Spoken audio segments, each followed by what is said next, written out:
નમસ્કાર ખેડૂતો। આજે વાડીએ એક ભાઈને મિત્રને ત્યાં લઈ આવ્યો છે મને વાડીએ, અને અત્યારે ભાઈ 12:30 વાગ્યા છે અને કપાસમાં પાળા બાંધી રહ્યા છે।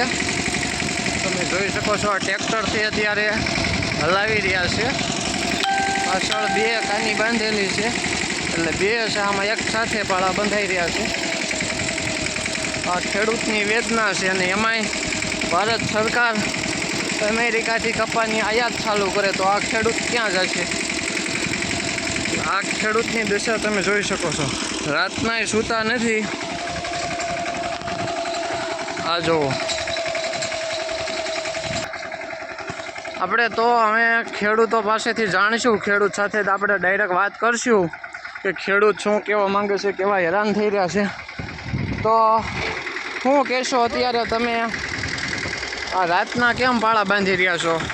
રાતનો વરસાદની આગાહી છે અને આવવાનો છે, અને કામે ઘણું બધું હોય છે। અમારે દિવસને રાત મહેનત કરવી પડતી હોય છે, અને એક તો અમારે મેન તકલીફ હોય છે કે આ જે સરકાર અમેરિકાથી કપા આયાત કરશે એમાં ખેડૂતને મોટા પાયે નુકસાન લેશે, અને રાત દિવસ મહેનત કરતા હોય છે ખેડૂતો, અને આ કપામાં આવી રીતે રાતના મહેનત કરતા હોય, દિવસના મહેનત કરતા હોય, આમાં મજૂરી ચડતી હોય, ખાતર હોય, આવા ટ્રેક્ટરના બિલ થતા હોય છે, ઘણા બધા ખર્ચા હોય છે, અને સરકાર કાંઈ સામે જોતી નથી। એમાંય ઓલું રાહત પેકેજ પણ કહે છે કે આ 1 વર્ષ વીતી ગયું તો હજી મળ્યું નથી।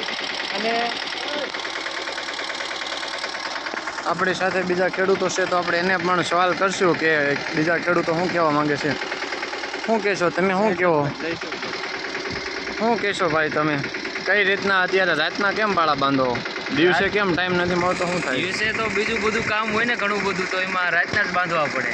અચ્છા, તો દોસ્તો આ ખેડૂતોની વેદના છે, તમે સમજી શકો છો કે આ પરિસ્થિતિ ખેડૂતો અત્યારે ભોગવી રહ્યા છે, કઈ રીતના મહેનત કરી રહ્યા છે તમે જોઈ શકો છો। રાતના 12:30 વાગ્યા છે, 12:30 વાગ્યા અત્યારે વરસાદની બીકે આવતીકાલે આગાહી છે કે વરસાદ 4 તારીખથી વરસાદ ચાલુ થવાનો છે, તો આ વરસાદની બીકે આ ખેડૂતો રાતના પાળા બાંધી રહ્યા છે, આવી પરિસ્થિતિ ભોગવી રહ્યા છે। તો તમે શું કહેશો ખેડૂતો માટે? તો મને જણાવજો।